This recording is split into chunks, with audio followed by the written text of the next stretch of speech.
Ikusita izan dugun udaberri eta uda honetan, ez dagoela kulturan ezer ere ez, pentsatu gendun ugaun udazken musikatu bat egitea.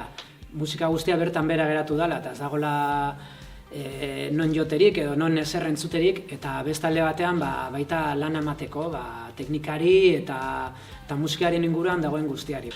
Guk, Sarea Sound System elkarteak, domeka musikatuak izeneko ziklo bat daukaguia, hilean behin, hileko azken domekan egiten dugunare, formato txikiko kontzertuak eta kartela osatzeko lehenik eta behin elkartearen, Sarea Sound System elkartearen lanildoak edo ardazak izan ditugu kontuan, eta hiru dira musika, jakina, gero hizkuntza, hau da euskara, eta genero berdintasuna.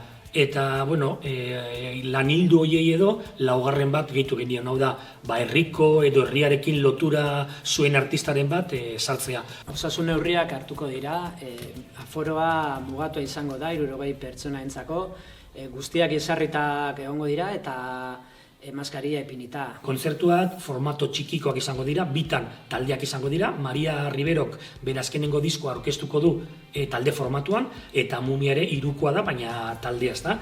Esaten hori da, kultura dela oso garrantzitsua dela eta beharrezkoa dela gizarte batean, baina ikusten dana da normalean azken tximinoak izaten garela. Ziklo hau ateratzea ere kostatu zaigu, ez da errez izan, udalarekin negoziazioa, gure aurrekontua txikitu, gero taldekin bernegoziatu katxetak eta izan ere, eskertu nahi nuke hemendik musikarien jarrera eta oso ona izan da, klonetako 6 kontzertuak doakoak dira, baina nolabaiteko sarrera egongo da, ez da sarrera fisikorik egongo, baina aurretiaz erreserbatu beharko da sarrera edo tokia deitu grosso moduan, ez da? Kontzertua dagoen asteko lehen 3 egunetan, astelehen, martitzen eta eguaztenean, ugautarrek eskatu ahal izango dute sarrera edo tokia, esan duguna, ez da?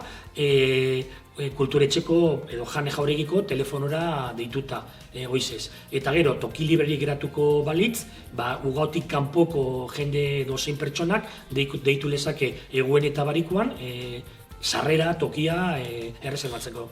Ziklosoa jakinarazteko kartel bat egin du Oilegez eta elkarteko kide batek, baina ez da kartel bakarri izango, ez da Arkaitz? Ez, egia esan, herriko artista edo diseinatzaile ezberdinei proposatu diegu kartel bakoitzak, kontzertu bakoitzeko kartel bat egitea eta berarekin batera, loturaren bat izango du eta bakoitzak bere arte lana egingo du.